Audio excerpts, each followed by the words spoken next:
bertambah keimanannya. Artinya seorang mukmin mesti bagi mereka untuk selalu dan senantiasa mendengarkan ayat-ayat Allah Azza wa Jalla. Bahkan Nabi SAW paling suka mendengarkan ayat-ayat Allah. Padahal ketika Nabi SAW bertanya kepada Abdullah bin Abbas, Abdullah bin Mas'ud radhiyallahu ta'ala anhu, karena Nabi memerintahkan kepada Abdullah bin Mas'ud untuk membaca Al-Quran, apa kata Abdullah bin Mas'ud? Ya Rasulullah, a'aqra'u 'alaika wa 'alaika unzil? Apakah aku bacakan kepadamu Al-Quran padahal Al-Quran itu diturunkan kepadamu?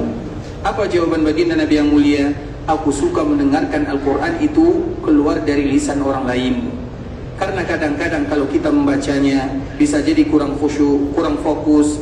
Kita lebih fokus kepada hafalan, bacaan, tajwid.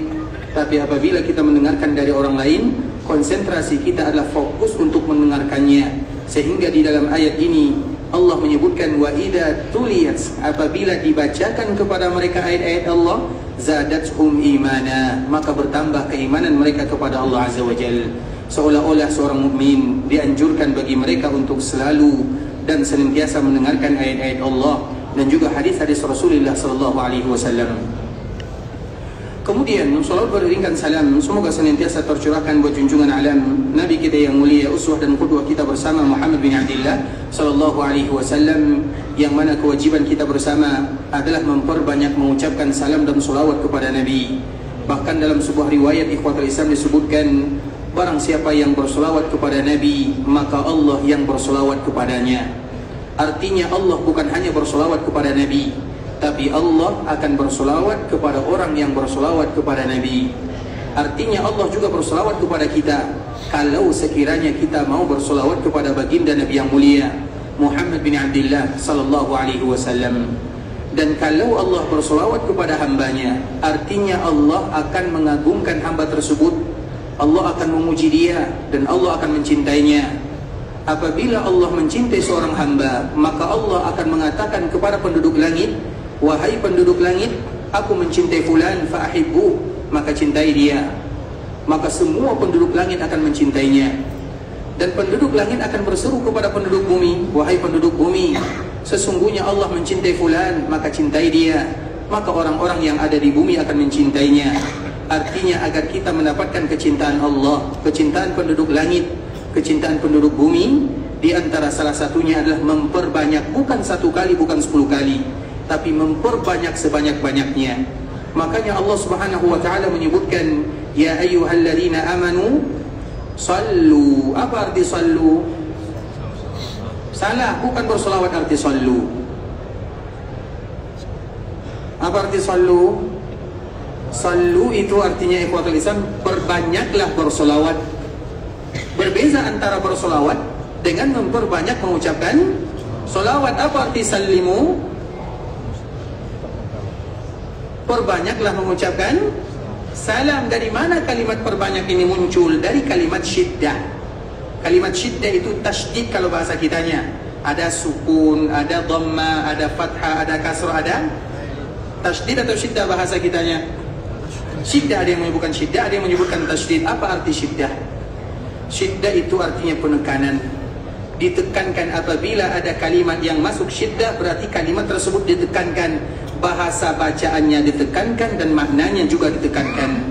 Dan Allah menyebutkan sallu, ada syiddah atau tidak? Bukan bersolawat, tapi perbanyaklah mengucapkan solawat. Wasallimu, perbanyaklah mengucapkan salam kepada baginda Nabi yang mulia Muhammad bin Abdullah sallallahu alaihi wasallam. Allahumma salli ala Muhammad wa ala ahli baitihi wa ala azwajihi wa dhurriyyatihi kama sallaita ala Ibrahim wa ala ali Ibrahim innaka Hamidum Majid. Allahumma barik ala Muhammad wa ala ahli baitihi wa ala azwajihi wa dhurriyyatihi kama barakta ala Ibrahim wa ala ali Ibrahim innaka Hamidum Majid. Ikhwatul Islam, saudara kaum muslimin, para tetamu Allah, para jemaah haji rahimani wa rahimakumullah. Kita akan kembali melanjutkan pembahasan sebelumnya, masih berkaitan dengan ibadah haji. Dan sekarang kita akan membacakan salah satu hadis yang dikeluarkan oleh Imam Muslim dari sahabat Amr bin As radhiyallahu ta'ala anhu. Sahabat Amr bin As ini ikhwatul Islam adalah salah seorang sahabat yang agak terlambat masuk ke dalam Islam. Dia bersama Khalid ibn al-Walid, karena mereka itu satu level dengan Umar bin Khattab radhiyallahu ta'ala anhu, sejawat, satu angkatan. Amr bin As, Umar bin Khattab, Khalid ibn Walid, Ikrimah. Mereka itu adalah satu angkatan, bahkan mereka adalah teman akrab. Kemudian ketika Umar diberikan hidayah oleh Allah Subhanahu wa taala masuk ke dalam agama Islam, Khalid dan Amr bin As ini mereka masih berada di dalam kekufurannya. Bahkan mereka termasuk orang yang memerangi Nabi sallallahu alaihi wasallam dan juga para sahabatnya. Semua dosa mereka lakukan. Dosa kesyirikan mereka lakukan, dosa kekufuran mereka lakukan, membunuh kaum muslimin mereka lakukan, memerangi Allah mereka lakukan, memerangi Nabi SAW juga dilakukan semuanya. Dan salah satunya adalah Amr bin As. Kapan Amr bin As ini baru masuk Islam, ikhwatul Islam? Yaitu kurang lebih pada tahun ke-8 Hijriah. Dikala terjadi Fathu Makkah pada tahun ini, baru dia mengucapkan kalimat syahadah, baru dia datang kepada baginda Nabi sallallahu alaihi wasallam setelah sekian lama mereka memerangi Nabi sallallahu alaihi wasallam. Semua kesalahan mereka lakukan. Kemudian dikala mereka menyadari akan kesalahan tersebut dan ingin masuk ke dalam agama Islam, maka hatinya ragu, apakah mungkin Allah Subhanahu wa taala akan maafkan kesalahan yang begitu besar? Dosa kecil dan dosa besar semuanya dia lakukan. Dan dosa yang paling besar itu adalah kesyirikan kepada Allah, memerangi Allah dan memerangi Rasulnya. Tidak ada lagi dosa yang paling besar dibandingkan dengan dosa ini. Dan itu dilakukan oleh sahabat mulia Amr bin As radhiyallahu ta'ala anhu. Kemudian ikhwatul Islam, dikala dia masuk Islam, maka di saat itulah dia bertanya, seolah-olah bertanya kepada baginda Nabi yang mulia, ya Rasulullah, begitu banyak dosa yang aku lakukan, maksiat yang besar, apakah ada kemungkinan Allah akan ampunkan dosa yang pernah aku lakukan? Maka di saat itulah apa kata baginda Nabi sallallahu alaihi wasallam, "Ama 'alimta ya Amr? Tidakkah kamu tahu wahai Amr, annal Islam yahdimu ma kana qablah?"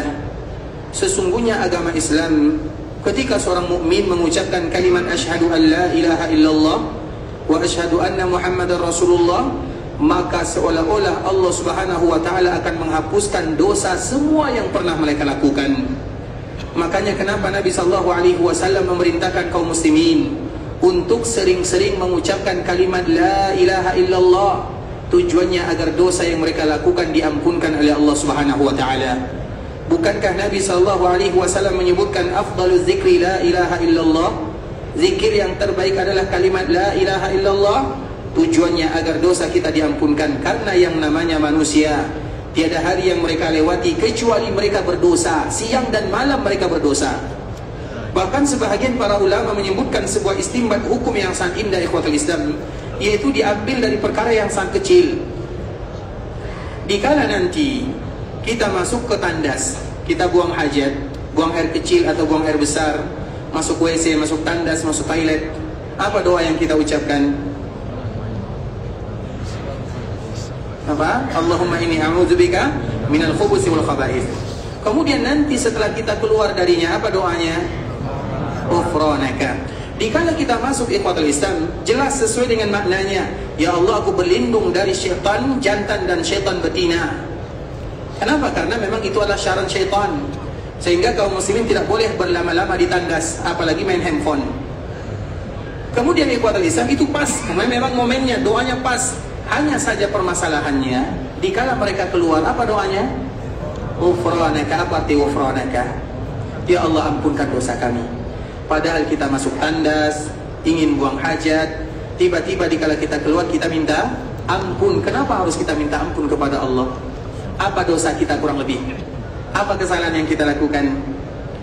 Kesalahan yang kita lakukan selama kita buang hajat ikhwatul Islam adalah kita tidak berzikir kepada Allah. Karena di dalam tandas boleh tidak berzikir? Boleh atau tidak? Boleh. Yang zikir itu biasanya apa yang berzikir? Berzikir itu ikhwatul Islam semuanya.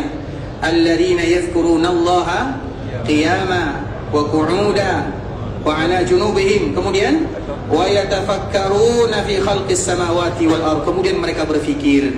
Yang berfikir itu hati atau akal?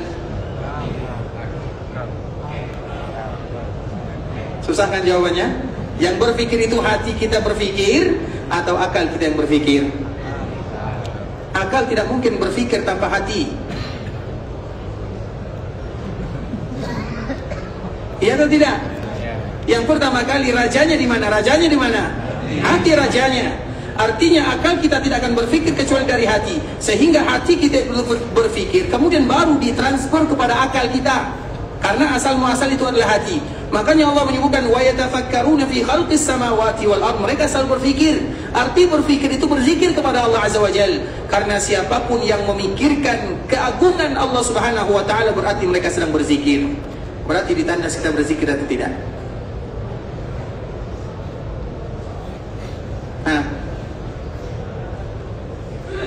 Berzikir secara lisan tidak. Berzikir secara hati jarang. Bisa dipahami? Jarang kan kita yang berfikir dikala kita berada di tandas? Ini ceritanya bagaimana ya Pak Islam? Sehingga selama kita berada di dalamnya kita tidak berzikir kepada Allah, itu hukum asalnya. Karena itulah dikala kita keluar, maka kita mengucapkan, ya Allah ampunkan dosa yang kami lakukan.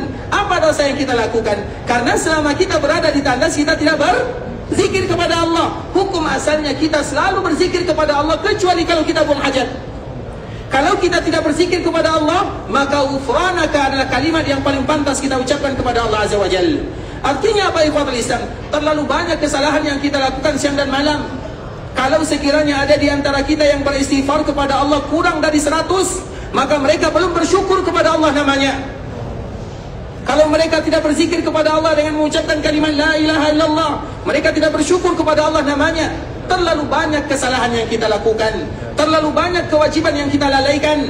Maka oleh karena itulah ikhwatul Islam, tidak ada hari yang dilewatkan kecuali kita mengucapkan kalimat la ilaha illallah untuk menebus kesalahan-kesalahan yang kita lakukan ini.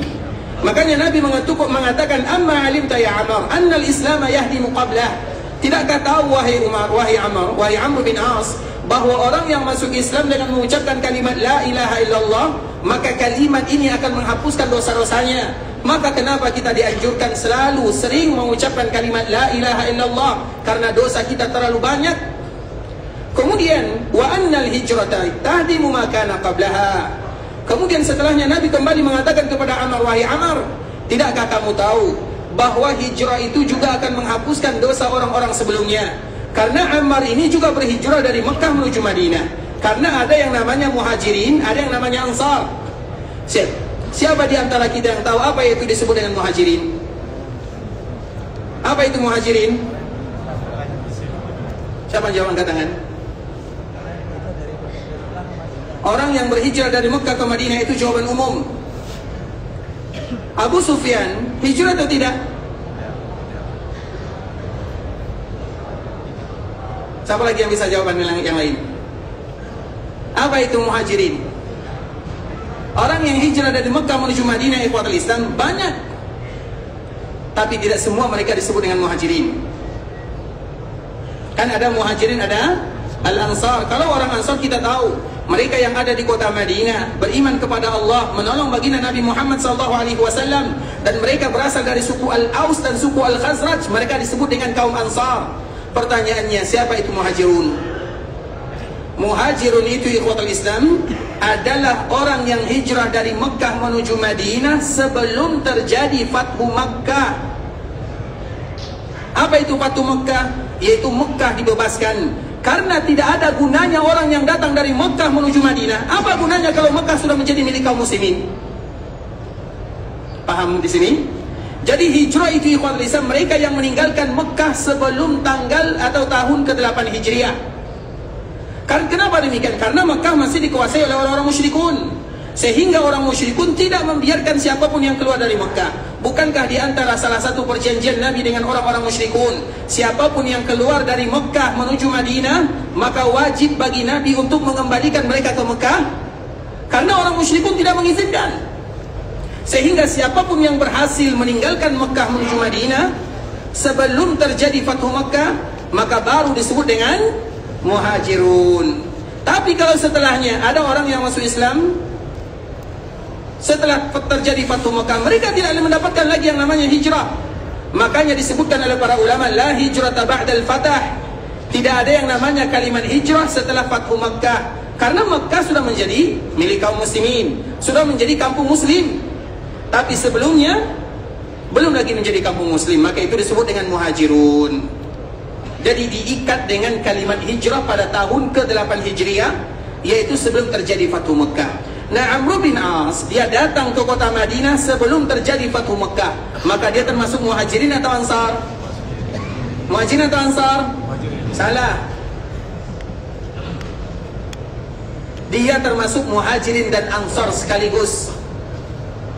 Karena orang muhajirun juga dinamakan dengan ansar, tapi tidak ansar disebut dengan muhajirun. Bisa dipahami? Al-muhajirun mereka mendapatkan 2 titel. Yang pertama mereka disebut dengan muhajir, yang kedua mereka juga disebut dengan ansar. Dan al-ansar hanya disebut dengan al-ansar, mereka tidak disebut dengan muhajir. Karena Allah sendiri yang menyebutkan lil fuqara'il muhajirin alladziina ukhriju min diyarihim wa amwalihim yabtaghuuna fadlan min Allah wa ridwana wa yansuruna Allah. Dan mereka menolong Allah dan menolong Rasulnya. Sehingga orang muhajirin mereka mendapatkan 2 nama, muhajirin dan ansar sekaligus. Setiap muhajirin mereka adalah ansar, tidak setiap ansar mereka adalah muhajirin. Nah, berarti Amr bin As mereka mendapatkan kedua-duanya. Jadi dia muhajirin, iya, dia ansar, iya juga. Kemudian ikhwatul Islam, dia hijrah ke kota Madinah. Maka Nabi mengatakan, "Ama alimta ya Amr annal hijrata tahdimu ma kana qablaha." Tidakkah kamu tahu bahwa hijrah itu akan menghapuskan dosa? Artinya, siapapun yang hijrah di jalan Allah, maka Allah akan hapuskan dosa-dosa yang pernah ia lakukan. Kemudian yang terakhir, apa kata Nabi SAW? Dan ini berkaitan dengan pembahasan kita. Wa annal hajja yahdimu ma kana qablahu. Wahai Amr, ketahuilah, sesungguhnya orang yang melaksanakan ibadah haji, maka dosa-dosa mereka yang telah berlalu sebesar apapun dosanya, maka pasti akan diampunkan oleh Allah Subhanahu wa ta'ala, baik itu dosa besar dan juga dosa kecil. Maka dikala kita berada di tanah haram ini, ikhwatul Islam, apapun dosanya, maka minta ampun kepada Allah. Karena di antara salah satu muqaddimah di dalam kita berdoa kepada Allah adalah mengucapkan kalimat yang paling disukai oleh Allah Subhanahu wa ta'ala. Dan di antara kalimat yang paling disukai oleh Allah namanya adalah Sayyidul Istighfar. Wajib dihafal oleh kaum muslimin setiap kali mereka berdoa. Allahumma anta rabbi la ilaha illa ant khalaqtani wa ana abduka wa ana ala ahdika wa wa'dika mastata'tu a'udzu bika min syarri ma sana'tu abu'u laka bi ni'matika 'alayya wa abu'u bi dhanbi faghfir li fa innahu la yaghfiru dzunuba illa ant. Siapapun di antara kita yang memulai doa, maka awali doanya dengan kalimat ini. Maka ini disebut dengan Sayyid al-Istighfar, induk dari segala macam istighfar kepada Allah Subhanahu wa ta'ala.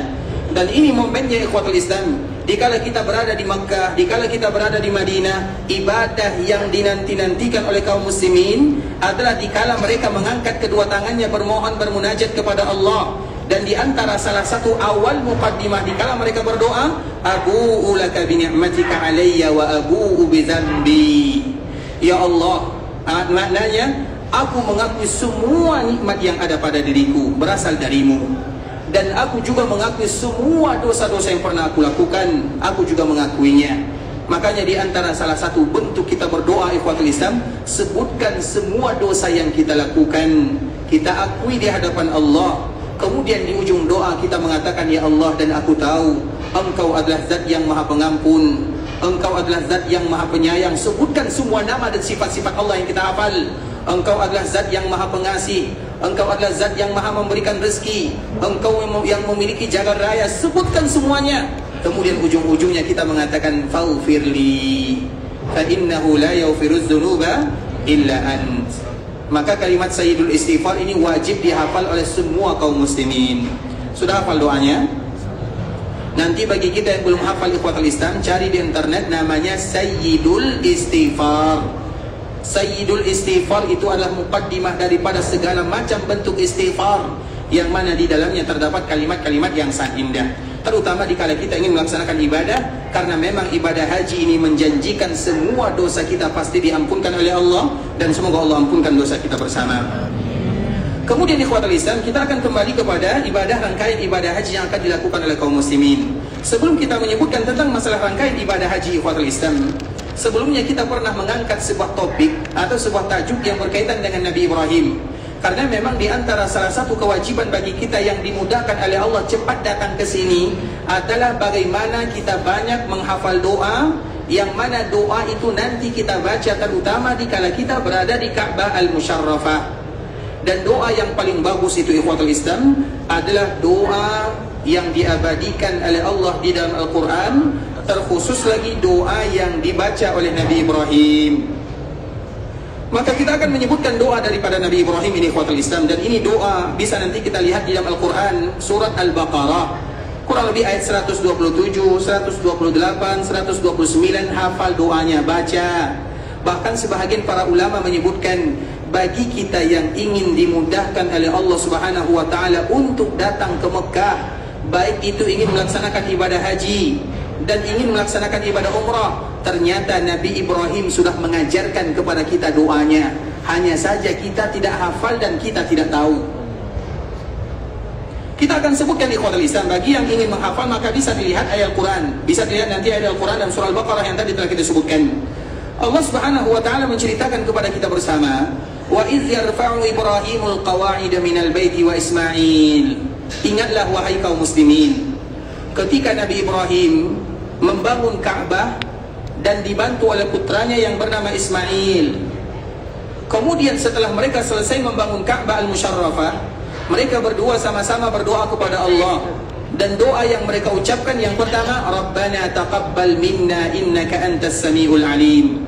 Sebuah doa yang mesti diucapkan oleh kaum muslimin diulang-ulang setiap kali mereka beribadah. Rabbana taqabbal minna innaka antas sami'ul alim. Ya Allah, terima amal ibadah yang kami lakukan, karena Engkau adalah zat yang maha mendengar dan Engkau adalah zat yang maha mengetahui. Agar kita menjadikan semua ibadah karena Allah Subhanahu wa ta'ala.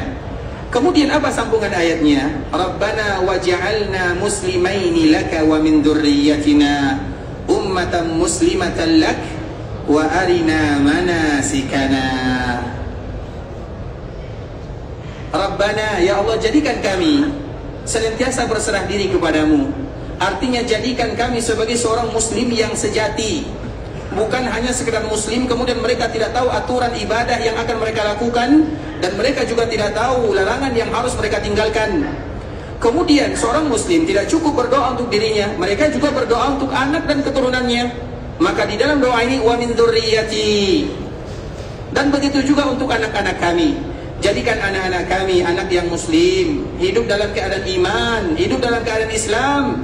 Begitu juga dengan cucu kami, keturunan kami, semuanya, agar Allah Subhanahu wa ta'ala menjaga diri kita, keluarga kita, agar senantiasa menjadi seorang hamba Allah Subhanahu wa ta'ala. Maka itu doanya. Kemudian apa doanya? Wa arina manasikana. Ya Allah, perlihatkan kepada kami manasiknya. Apa makna yang terkandung di dalam doa ini ikhwatul Islam? Seolah-olah kita berdoa kepada Allah, ya Allah, mudahkan kami berangkat melaksanakan ibadah yang mulia, baik itu ibadah haji ataupun melaksanakan ibadah umrah. Maka dari situlah sebahagian para ulama mengatakan, siapapun di antara kita yang ingin berkali-kali ingin datang ke tanah haram Makkah Madinah, maka kalimat ini baca. Dan Allah Subhanahu wa ta'ala tidak mungkin mengabadikan di dalam Al-Quran kecuali tujuannya agar kita baca dan kita pahami maknanya. Apa makna yang terkandung di dalam kalimat wa arina manasikana? Perlihatkan kepada kami manasiknya. Artinya biasanya kalau orang yang ingin melaksanakan ibadah haji dan umrah, apa yang pertama kali mereka lakukan? Manasik. Orang yang manasik, otomatis mereka akan melaksanakan ibadah haji dan umrah. Seolah-olah doanya wa arina manasikana, ajarkan kepada kami manasiknya. Supaya apa? Supaya kami mudah berangkat ke tanah haram Makkah dan Madinah. Maka doa ini ikhwatul Islam merupakan doa yang mesti dihafal oleh kaum muslimin. Baca berulang-ulang, karena itu merupakan di antara doa Nabi Ibrahim yang diabadikan oleh Allah Subhanahu wa ta'ala. Wa arina manasikana, perlihatkan kepada kami manasiknya. Kalimat manasik ini ikhwatul Islam adalah kalimat yang ditujukan kepada semua ibadah. Jadi manasik itu tidak hanya khusus kepada ibadah haji dan umrah. Manasik haji, manasik umrah iya, tapi juga ditujukan kepada ibadah yang lain. Salat apakah ada manasiknya? Ada. Puasa apakah ada manasiknya? Ada.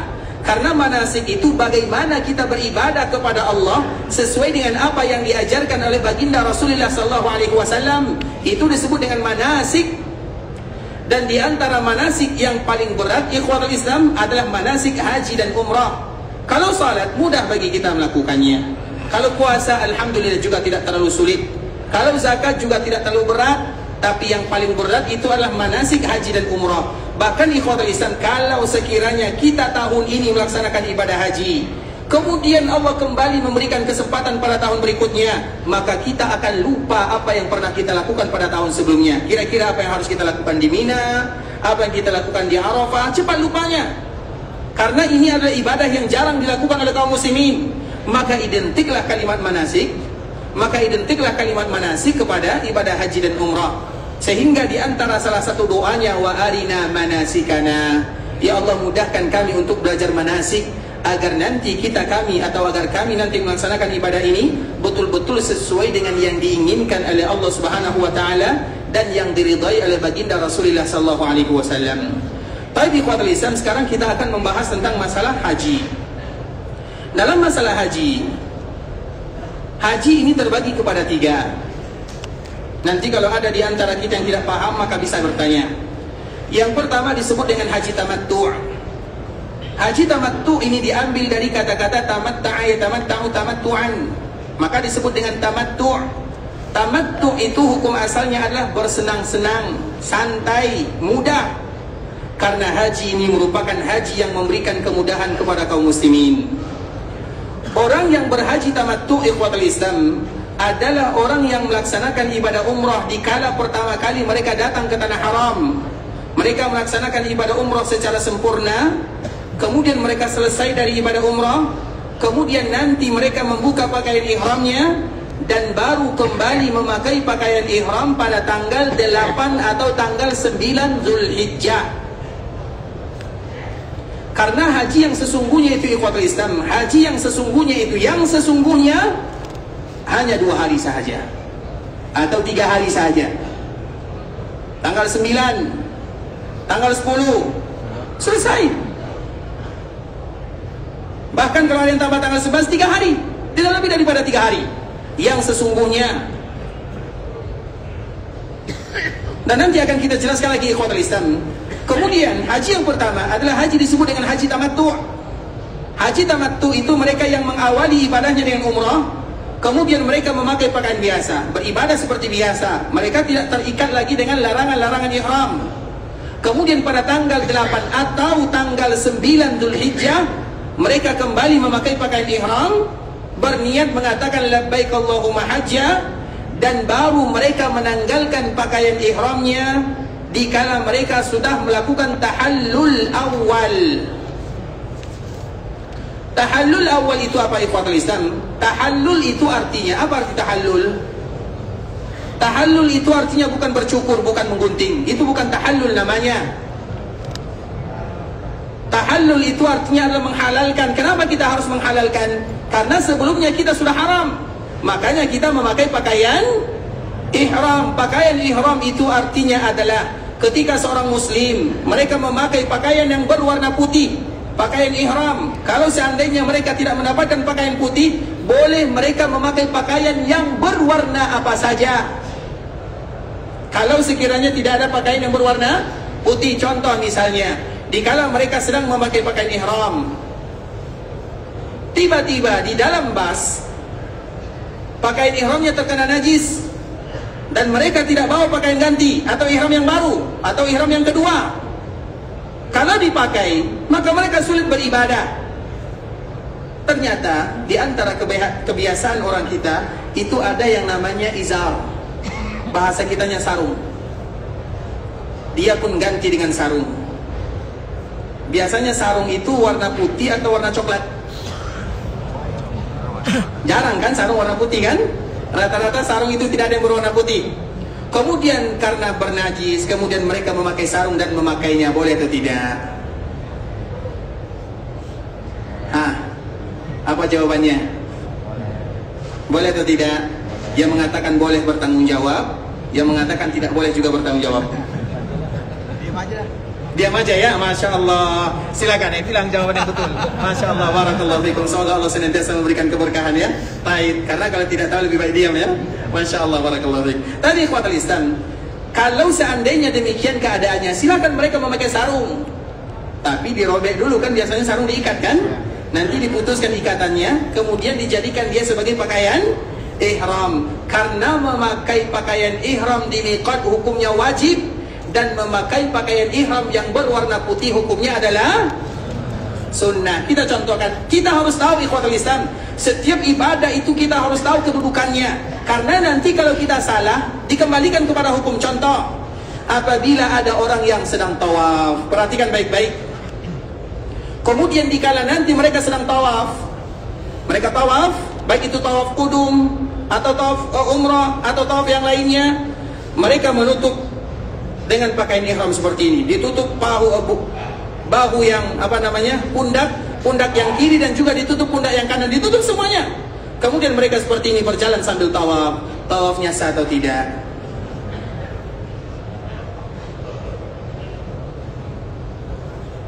Tidak ada yang berani mengatakan tidak tahu ya. Tapi kata Islam, sah atau tidak tawafnya?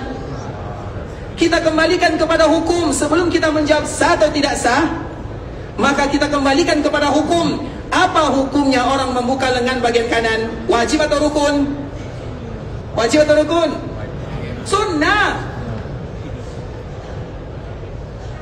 Paham atau tidak? Membuka lengan yang bagian kanan, apa hukumnya?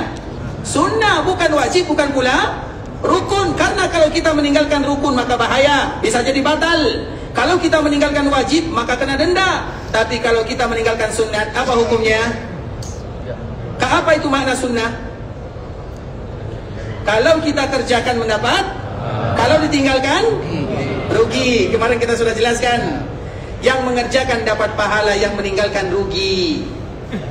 Karena kalau kita mengatakan yang mengerjakan dapat pahala, yang meninggalkan tidak apa-apa, maka semua yang sunnah akan kita tinggalkan. Kita tutup, kita tidak tutup, kita tutup semuanya. Ini kan sunnah, tidak ada masalah. Kemudian nanti kita di tawaf pertama, kedua, ketiga kita tidak berlari-lari kecil. Kita berjalan santai padahal kita bisa berlari. Kemudian ditanya kenapa tidak berlari? Itu kan sunnah. Kalau pengertiannya apabila dilakukan dapat pahala, ditinggalkan tidak apa-apa. Tapi kalau sekiranya pengertiannya dilakukan dapat pahala, ditinggalkan rugi, maka kita akan berusaha melakukan walau sunnah hukumnya. Paham ya? Nah begitu juga ikhwatul Islam. Tapi kalau seandainya ada orang yang meninggalkan, misalnya ada orang yang tawaf, kemudian mereka menutup semuanya, bisa jadi karena lupa atau karena sengaja, bisa jadi tangannya sakit atau tangannya bertato, kita tidak tahu bagaimana keadaan manusia. Setiap kita, karena ada kadang-kadang ikhwatul Islam, ada orang yang melakukan larangan ihram, ada orang yang melakukan larangan ihram karena tidak sengaja, ada orang yang melakukan larangan ihram karena tidak tahu, ada orang yang harus melakukan larangan ihram dan wajib hukumnya bagi dia untuk melakukan larangan ihram. Paham tak? Sekarang pembahasannya sudah mulai berat ya. Kalau tak paham tanya. Kita ulang lagi. Di dalam ibadah haji ada larangan-larangan ihram, ada kewajiban, ada perkara yang dianjurkan. Dan salah satunya adalah kalau kita sudah memakai pakaian ihram, ada larangannya. Nah kadang-kadang ikhwatul Islam, ada orang yang melakukan atau melakukan pelanggaran dalam larangan-larangan ihram. Bisa jadi karena, yang pertama karena dia lupa. Contoh misalnya, kita dari Madinah menuju Mekah, kemudian nanti di Mekah kita tidak langsung umrah, kita rehat dulu di hotel misalnya, kemudian kita berbaring. Tiba-tiba dikala kita berbaring, maka kita menutup kepala dengan selimut atau dengan pakaian ihram. Apa hukumnya? Dam ya? Langsung dam ya? Taib ikhwatul Islam. Disinilah kita harus paham, apabila dilakukan karena lupa atau karena tidak tahu, Rabbana la tu'akhizna in nasina aw akhtana, itu merupakan di antara kemudahan yang Allah berikan kepada orang yang melaksanakan ibadah haji dan umrah. Karena kalau seandainya tidak demikian, maka satu orang di antara kita minimal mereka harus bayar 5 dam. Sanggup tak? Sanggup? Maka disitulah Allah Subhanahu wa ta'ala menyebutkan, kalau ada di antara kalian yang melakukan larangan ihram, dilihat dulu kenapa dia melakukan. Bisa jadi karena lupa. Misalnya nanti dikala dia pergi ke miqat, banyak orang tua kadang-kadang dia lupa membuka celana dalamnya. Jangan langsung katakan kepadanya dam, bahaya, bisa stroke. Untuk jalan, untuk belanja saja tidak ada duit, apalagi untuk bayar. Lihat dulu kenapa dia melakukannya. Bisa jadi karena lupa. Orang yang melakukan larangan ihram karena lupa, Rabbana la tu'akhidna. Orang yang melakukan larangan ihram karena tersalah, tidak tahu, Rabbana la tu'akhidna. Paham? Dan bahkan ada orang yang wajib hukumnya untuk melakukan larangan ihram. Ada di antara kaum muslimin yang wajib hukumnya dia melanggar. Itu bahasa kitanya, bahasa kasarnya. Wajib hukumnya dia untuk melanggar. Siapa contohnya? Seperti orang tua yang dia suka buang air kecil, yang suka kencing, yang suka salasil baul bahasa Arabnya, bahasa kitanya apa? Terserah lah ya, apapun bahasanya, yang penting suka buang air kecil. Setiap misalnya kadang dia buang air kecil tidak sadar, bukan karena keinginan, maka pada waktu itu wajib hukumnya dia melakukan larangan ihram, yaitu memakai pakaian dalam. Contoh apalah namanya, pempes atau yang lain, sila, tidak menjadi masalah. Jadi itu hukum-hukum yang harus kita ketahui. Jadi tidak satu hukum, larangan denda, tunggu dulu. Seperti tadi yang telah kita jelaskan. Tapi ikhwatul Islam, maka dari situlah gunanya kita harus tahu mana rukun, mana wajib, mana sunnah. Karena setiap sesuatu yang kita lakukan ini, atau kita lakukan pelanggaran di dalamnya, maka ada ketentuan khusus. Tapi ikhwatul Islam, kita kembalikan kepada haji tamattu'. Haji tamattu' itu adalah mereka yang melaksanakan ibadah umrah, kemudian mereka memakai pakaian biasa, kemudian nanti pada tanggal 8, secara hukum asal tanggal 8, atau kalau seandainya dia seorang petugas atau tidak sanggup, maka boleh tanggal 9, dia baru kembali mengucapkan labbaik Allahumma hajja dan kembali memakai pakaian ihramnya. Kemudian tanggal 10, setelah dia tahallul awal, maka tahallul itu artinya adalah halal. Kenapa tahallul? Karena ada haram. Mana haramnya? Pakaian ihram. Pakaian ihram itu artinya membuat kita menjadi haram. Dan setiap sesuatu yang haram ada halalnya. Sama dengan takbiratul ihram. Makanya salam itu disebut dengan tahallulnya. Haramnya kapan? Allahu Akbar. Halalnya kapan? Assalamualaikum. Begitu juga haramnya kapan? Dikala mereka mengucapkan labbaik Allahumma hajja. Tahallulnya kapan? Nanti dikala mereka melakukan 2 dari yang 3 pada tanggal 10 Zulhijjah. Dan nanti akan kita kembali mengulang tentang masalah 2 dari yang 3. Maka mereka disebut dengan tahallul awal. Tahallul awal itu artinya dia sudah boleh melakukan semuanya kecuali satu, yaitu tidak boleh dengan keluarganya, itu saja. Artinya boleh pakai baju biasa, boleh semuanya. Maka disebut dengan tahallul awal. Sehingga ada tahallul awal, ada tahallul tsani. Selesai. Dan itu tanggal 10. Artinya tanggal 10 kita sudah selesai. Maka disebut dengan haji tamattu, haji yang paling mudah. Dan itulah yang kita lakukan. Karena kemudahan yang Allah berikan itulah ikhwatul Islam, maka dengannya kita bersyukur kepada Allah. Di antara bentuk kita bersyukur kepada Allah adalah menyembelih. Maka terkenal dengan yang namanya istilah dam. Dari situlah kalimat istilah dam. Sebahagian para ulama mengatakan dam ini bukan karena kita melakukan kesalahan, bukan karena kita melakukan pelanggaran. Maka dam ini berbeda dengan dam yang lain. Dam ini kalau sekiranya boleh bagi kita memakannya, sila. Misalnya kita tahu kita membayar dam yang besar. Misalnya dam kita, Ustaz, alhamdulillah Allah berikan kepadaku rezeki, dam saya adalah onta misalnya, sila dia makan, tidak menjadi masalah. Bahkan dianjurkan bagi dia untuk memakannya. Maka sebahagian para ulama mengatakan bahwa dam ini sama dengan kurban. Dam ini sama dengan korban. Kalau ada di antara kaum muslim yang berkorban, boleh tak dia memakan korbannya? Bukan boleh, bukan wajib, dianjurkan. Kalau kalimat boleh, makanya banyak di antara orang yang berkorban mereka tak nak korbannya. Kenapa? Karena mereka menganggap boleh-boleh saja. Makanya bahasanya dianjurkan, bukan pula wajib. Karena banyak orang yang berkorban di kampung orang lain. Bisa dipahami, misalnya dia tinggal di sini tak ada korban, atau semua orang berkorban, atau orang miskin tak ada misalnya, dikorbankan, dia berkorban di kampung dia. Macam mana dia nak makan korbannya? Maka dari situlah korban itu dianjurkan untuk memakan dagingnya, sebahagiannya. Sebahagian dimakan, sebahagian disedekahkan, sebahagian disimpan. Begitu juga dengan damu syukran. Damu syukran itu adalah mereka yang melaksanakan haji tamattu'. Kenapa demikian? Karena Allah terlalu banyak memberikan toleransi dan kemudahan dalam ibadah yang mereka lakukan.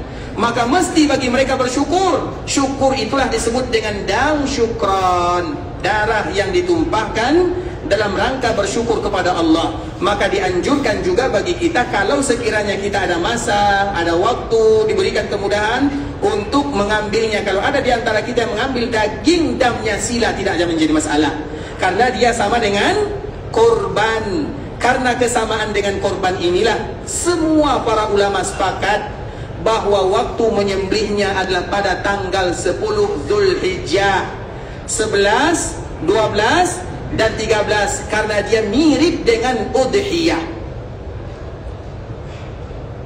Paham? Walaupun kita tidak memungkiri ikhwatul Islam, kalau ada di antara kita yang menyembelih sebelumnya, memang sebahagian para ulama mengizinkan, bukan hukum asalnya, tapi membolehkan. Bisa dipahami kalimatnya? Mereka tetap sepakat bahwa waktu menyembelih adalah tanggal 10, 11, 12 dan 13. Kemudian kira-kira bagaimana hukumnya kalau disembelih sebelumnya? Maka sebahagian mereka mengatakan dibolehkan. Bukan berarti itu hukum asal yang pertama kali mereka jawab, tak. Bahkan ulama-ulama Syafi'iyah yang membolehkan, bukan berarti itu bukan perkataan awal. Perkataan awalnya tetap pada tanggal 10, 11, 12 dan 13, karena sama hukumnya dengan udhiyah. Kalau sekiranya kita tak sanggup sembelih tanggal 10, tanggal 11 masih ada, 12 masih ada, 13 juga masih oke, tak masalah. Sedangkan pembagiannya sila kapan sahaja. Yang penting di kota Mekah, di tanah haram, Mekah Al-Mukarramah. Maka itu disebut dengan dam syukran. Kenapa kita menyembelihnya ikhwatul Islam? Karena kita bersyukur kepada Allah akan kemudahan yang telah Allah berikan dalam rangka melaksanakan haji tamattu'. Jelas di sini apa itu haji tamattu'? Baik, yang kedua. Yang kedua namanya adalah haji qiran. Qiran itu ikhwatul Islam diambil dari kata-kata qarana. Ingat ya, bukan corona. Qarana. Qarana itu artinya bergandengan. Karena orang yang melaksanakan haji qiran, mereka tetap mengawali dengan umrah. Hanya saja umrahnya tidak boleh dia bertahallul, tidak boleh dia mencukur rambutnya, tidak boleh dia mengambil rambutnya, tidak boleh bagi dia membuka pakaian ihramnya sampai nanti selesai tahallul awal pada tanggal 10 Zulhijjah. Kita ulang lagi ikhwatul Islam, maka disebut dengan qarana. Karena umrah dengan haji berbarengan, tidak terpisahkan. Orang yang melakukan haji tamattu', mereka melaksanakan ibadah umrah, kemudian setelah mereka sa'i, atau sa'i mereka undurkan sila. Jadi orang yang melakukan haji qiran ini boleh mereka tawaf sahaja, kemudian sa'i diundurkan juga tak ada masalah. Karena di antara salah satu perbezaan antara haji qiran dengan haji tamattu' sa'inya 2 kali, sedangkan haji qiran sa'inya cuma 1 kali sahaja. Dan juga di antara kesamaannya, sama-sama mereka membayar damu syukran. Orang yang tamattu kena dam syukran, orang yang qiran juga kena dam syukran. Hanya saja orang yang melakukan haji qiran tidak boleh dipisahkan antara umrah dengan haji, langsung satu paket. Dikala mereka sampai di Mekah, mereka tawaf. Kalau mereka sa'i sila, setelah mereka sa'i tidak boleh memegang rambutnya, tetap dalam keadaan pakaian ihram. Dan mereka harus menjaga larangan-larangan ihram. Sampai bila? Sampai nanti mereka tahallul awal pada tanggal 10 Zulhijjah. Ringan atau berat? Berat atau ringan? Berat bagi kita yang datang awal, ringan bagi mereka yang umrahnya pada tanggal 7 Zulhijjah. Paham tak? Orang yang datang ke sini tanggal 7 Zulhijjah, sulit baginya untuk melakukan haji tamattu. Karena waktu. Maka mereka dikala melaksanakan ibadah umrah, sambung langsung dengan haji. Umrah pada malam tanggal 8-nya, esoknya, sehingga mereka niatnya berbeza. Orang yang melaksanakan haji tamattu seperti kita, nanti dikala kita berada di miqat, kita hanya mengucapkan labbaik Allahumma umrah. Kapan kalimat labbaik Allahumma hajjah? Nanti tanggal 8 Zulhijjah. Kalau orang yang melakukan haji qiran, langsung dikala mereka berada di miqat, labbaik Allahumma umratan wa hajjah. Langsung satu paket, karena mereka tidak terpisahkan. Dan inilah haji yang dilakukan oleh baginda Rasulullah sallallahu alaihi wasallam. Rasulullah sallallahu alaihi wasallam melakukan haji qiran. Ketika Nabi melakukan haji qiran, kenapa kita harus tamattu? Siapa yang bisa jawab? Sila. Nabi menganjurkan apa? Hah? Nabi menganjurkan apa? Nabi menganjurkan untuk tamattu. Apa buktinya? Nabi menganjurkan tamattu. Ada hadisnya lupa? Lupa atau tidak tahu? Baik, Masya Allah, barakallahu baik. Ikhwatul Islam, mana yang lebih bagus, tamattu atau qiran? Dilihat daripada situasi dan kondisi orang yang melaksanakan ibadah haji. Bagi kita yang dari luar, mungkin mudah bagi kita tamattu. Tapi bagi orang yang tinggal di dalam kat sini, lebih mudah baginya untuk qiran. Jadi mana yang lebih bagus? Dilihat daripada situasi dan kondisi. Bisa dibawa ke belakang ya, Masya Allah, barakallahu baik. Tapi ikhwatul Islam, insya Allah nanti kita akan kembali menyambung masalah haji tamattu dan haji qiran ya. Tentunya agar kita memahami pelan-pelan tentang masalah ibadah haji ini, karena banyak hal-hal yang harus kita ketahui ikhwatul Islam. Dan tujuannya tidak ada yang tidak bukan, adalah agar kita beribadah kepada Allah Subhanahu wa taala. Dan sebelum kita beribadah, betul-betul Allah Subhanahu wa taala mudahkan bagi kita untuk memahami apa yang akan kita lakukan. Kita akan membahas atau membaca beberapa pertanyaan yang sudah masuk, yang kemarin belum sempat kita bacakan ikhwatul Islam.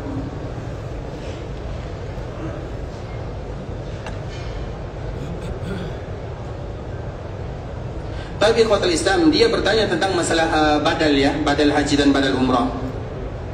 Karena ada orang yang sudah mendaftar, kemudian tiba-tiba mereka tidak bisa melaksanakan ibadah haji, bisa jadi karena sakit. Sudah mendaftar misalnya di 15 tahun, mau berangkat, qadarullah sakit, tidak bisa lagi berdiri, atau karena alasan yang lainnya. Maka orang-orang seperti ini, ikhwatul Islam, ketahuilah, mereka sudah ditulis oleh Allah Subhanahu wa taala sebagai orang yang melaksanakan ibadah haji, walau mereka belum berhaji. Dan banyak kaum muslimin yang demikian. Ada yang mau berangkat, mereka meninggal. Ada yang berangkat, mereka sakit. Banyak sekali. Makanya ikhwatul Islam, ibadah haji ini jangan pernah ditunda-tunda. Ibadah haji ini wajib. Kalau kita memiliki rumah, punya rumah, rata-rata kita punya rumah kan? Apa hukum punya rumah? Hah? Apa hukum punya rumah? Wajib atau rukun? Boleh-boleh saja ikhwatul Islam. Tak ada yang mengatakan wajib punya rumah. Nabi SAW pertama kali datang ke kota Madinah, apakah Nabi dah punya rumah? Yang pertama kali dibangun oleh Nabi adalah rumah Allah. Nabi numpang, bukan kontrak, numpang kepada atau di rumah sahabat yang bernama Abu Ayyub Al-Ansari. Artinya punya rumah itu tidak wajib. Kalau kita punya rumah, alhamdulillah. Kalau tak punya rumah, juga tak ada masalah, masih bisa mengontrak. Kalau punya kereta, punya mobil, apa hukumnya?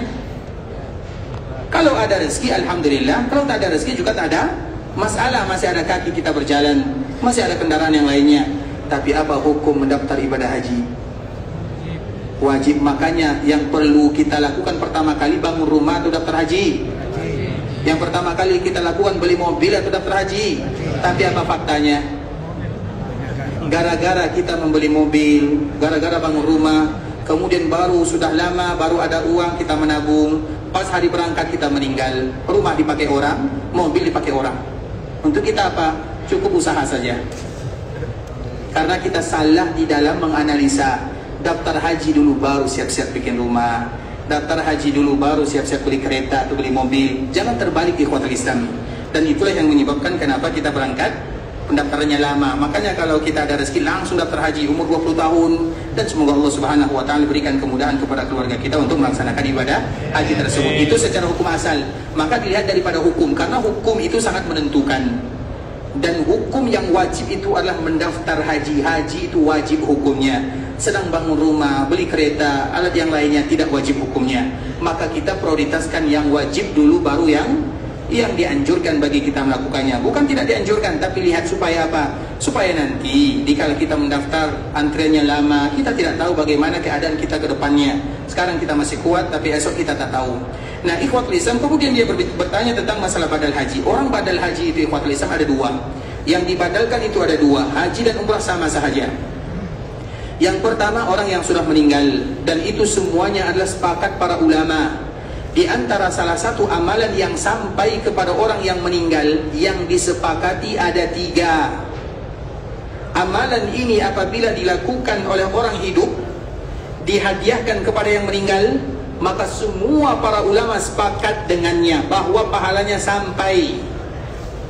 Yang pertama adalah sedekah.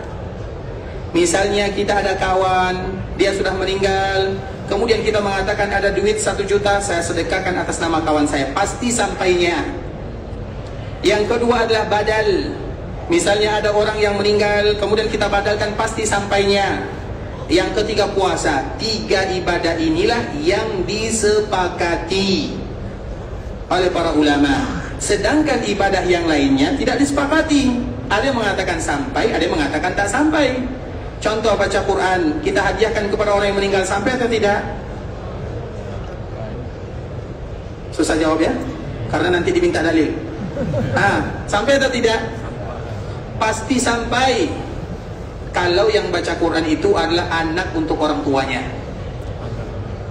Tapi kalau untuk orang lain, belum tentu. Sebahagian ulama Syafi'iyah mengatakan tak sampai. Ulama Hanabilah mengatakan sampai. Artinya terjadi perbezaan para ulama, tidak disepakati. Bisa dipahami? Ada yang mengatakan sampai, ada yang mengatakan tak sampai. Sedangkan ulama Syafi'iyah terutama yang bermadzhab Syafi'i mengatakan pahala orang baca Quran kalau dihadiahkan kepada orang lain tak sampai. Jangan marah sama saya ya, marah sama Syafi'i. Itu perkataan sebagian ulama Syafi'iyah. Sedangkan Hanabilah mengatakan sampai. Artinya kita tidak membahas sampai atau tak sampai, tapi ada yang disepakati, ada yang tidak disepakati. Yang mengatakan sampai tidak masalah, yang mengatakan tidak sampai juga tak ada masalah.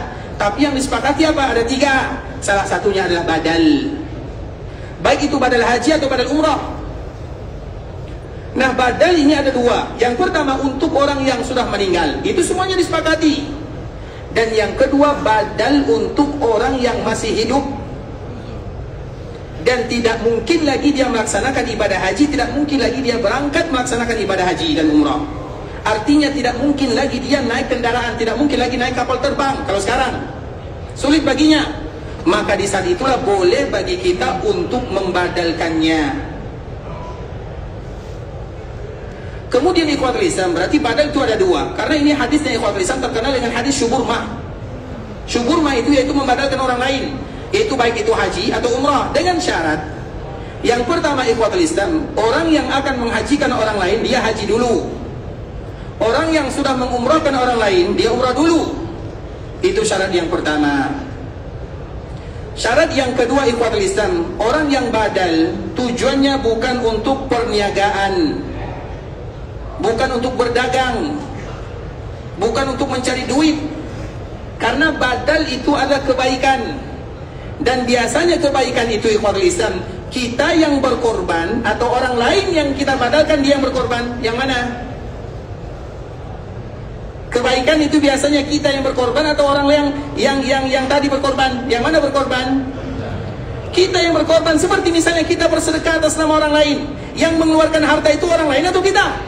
Kalau harta dia yang kita keluarkan, bukan bersedekah namanya, kita menyalurkan sedekah dia namanya. Paham tak? Maka dari sinilah para ulama menyebutkan bahwa syarat yang ketiga, walaupun tidak disepakati, badal yang terindah adalah dari keluarga, apalagi antara anak dengan orang tua. Karena apabila ada anak yang membadalkan orang tuanya, apakah nanti mereka minta duit kepada orang tuanya? pasti duit dia yang keluar. Ini duit saya melaksanakan ibadah haji, semuanya untuk orang tua saya yang sudah dipanggil oleh Allah Azza wa Jalla. Ini umrah saya yang saya lakukan, semuanya untuk orang tua saya yang sudah terbaring di kasurnya. Makanya ikhwatul Islam, kemarin kita selalu mengatakan, bagi kita yang badal untuk orang tuanya, kalau badal haji mungkin sulit. Karena tidak mungkin sama kita membadalkan orang tua dengan orang lain membadalkan orang tua kita, tak sama. Kalau kita yang badalkan orang tua, apa yang kita cari? Maksimal semaksimal mungkin. Tapi kalau orang lain apa yang dicari? Semakin banyak angkanya semakin bagus ibadahnya. Tapi kalau angkanya sedikit, cukup labbaik Allahumma umrah saja, selesai. Paham tak? Agar kita tahu badal itu supaya nanti kita, supaya apa ikhwatul Islam? Agar kita betul-betul menjadi anak yang berbakti. Makanya kita selalu mengatakan, bagi kita yang ingin umrah berkali-kali, dianjurkan umrah itu sekali ikhwatul Islam, selesai maka kita bayar dam. Kalau kita diberikan rezeki, perhatikan baik-baik. Kalau kita ingin membadalkan orang tua, biasanya sebahagian kaum muslimin, ini bagi yang punya rezeki ya, ada rezeki lebih. Jangan kita badalkan orang tua, kita umrah, kita daftar umrah, kemudian kita umrah, kemudian sampai di Mekah, kemudian nanti di Mekah kita pergi ke Tan'im, ya tak? Kemudian kita badalkan orang tua kita. Umrah kita harganya 30 juta, pergi ke Tan'im harganya 20 rial. Umrah untuk kita 30 juta, untuk ibu kita cuma 20 rial. Paham? Kalau kita ingin betul-betul badal ikhwatul Islam, 30 juta itu untuk orang tua kita semuanya. Misalnya kalau ada ayah atau ibu, dia punya uang 1 juta. Kira-kira dari 1 juta ini berapa untuk anaknya? Berapa yang mereka kasih untuk anaknya kira-kira? Semuanya.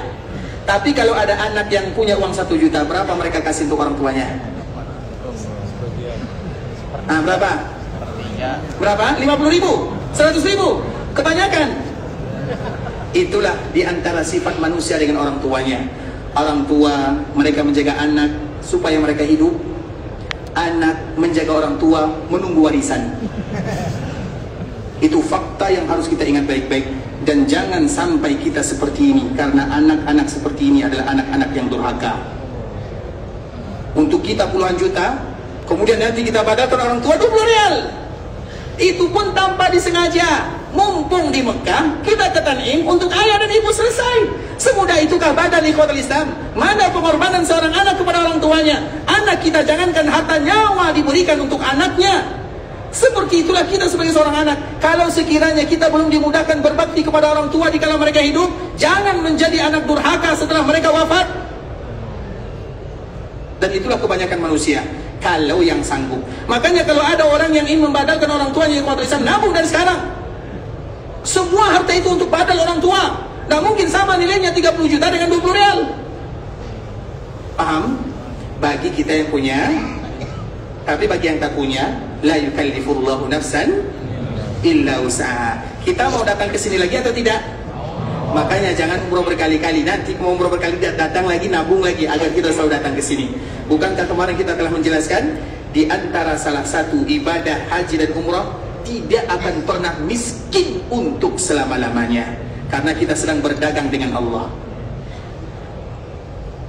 Jelas ya? Sampai di sini dulu ikhwatul Islam. Semoga memberikan manfaat terhadap apa yang kita sebutkan. Yang benar dari Allah Subhanahu wa taala, yang salah dari diri kami pribadi karena kurangnya ilmu kami, karena kebodohan, karena kejahilan, karena ketidaktahuan. Kami mohon dimaafkan kalau ada kata-kata yang salah, kalimat-kalimat yang kurang tepat, bahasa-bahasa yang kurang bagus, penyampaian yang kurang berkenan, kami mohon dimaafkan. Dan kita selalu berharap kepada Allah agar Allah memberikan ampunan kepada kita bersama, agar Allah memberikan kemudahan dalam setiap amal ibadah yang kita lakukan. Siapapun di antara kita yang ingin berangkat ke Mekah, semoga Allah mudahkan perjalanannya, dilancarkan urusannya, selalu dijaga dirinya, diberikan kesehatan kepadanya, mendapatkan umrah yang mabrurah dan haji yang mabrur, wa sa'yun mashkur wa zambun maghfur.